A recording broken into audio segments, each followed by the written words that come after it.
조선은 왕의 나라였습니다. 왕은 곧 하늘이었고 백성은 왕을 위해 존재하는 소모품이었습니다. 이 절대적인 진리의 의문을 품는 순간 돌아오는 것은 죽음뿐이었습니다. 하지만 그 서슬퍼런 칼날 앞에서도 감히 다른 세상을 꿈꾼 자들이 있었습니다. 천하는 왕의 것이 아니다. 가장 무서운 건 왕이 아니라 백성이다. 농민이 직접 나라를 다스리겠다.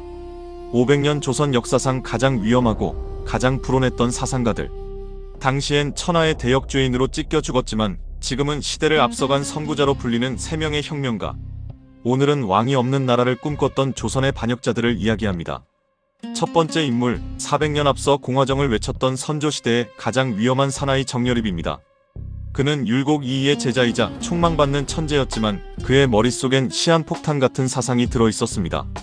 바로 천하공물설입니다. 그는 제자들에게 이렇게 가르쳤습니다. 천하는 임금 한 사람의 것이 아니라 만민의 것이다.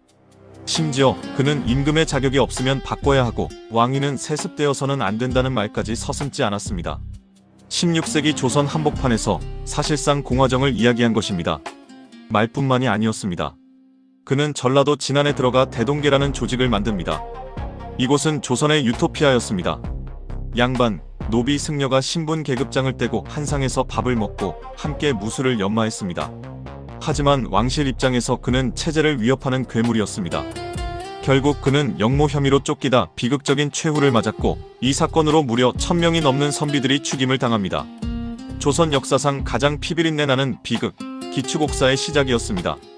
두 번째 인물, 소설 홍길동전의 저자 허균입니다. 우리는 그를 소설가로만 알지만 그는 조선에서 가장 급진적인 사상을 가진 행동하는 혁명가였습니다. 명문가에서 태어났지만 그는 기생, 서자, 천민들과 어울렸습니다. 그가 쓴 호민론은 당시 왕들을 벌벌 떨게 만들었습니다. 천하에서 가장 두려워해야 할 바는 오직 백성뿐이다. 그는 백성을 셋으로 나눴습니다. 체제에 순응하는 항민, 불만을 품은 원민, 그리고 기회를 틈타 세상을 뒤엎으려는 호민. 허균은 자신이 직접 그 호민이 되어 차별받던 서자들을 규합해 혁명을 계획했습니다. 그의 꿈은 신분 차별이 없는 세상, 율도국을 조선 땅에 세우는 것이었습니다. 하지만 거사 직전 계획이 발각되었고 그는 조선 역사상 가장 끔찍한 형벌인 능지처참을 당해 형체도 없이 사라졌습니다. 그의 나이 50세였습니다.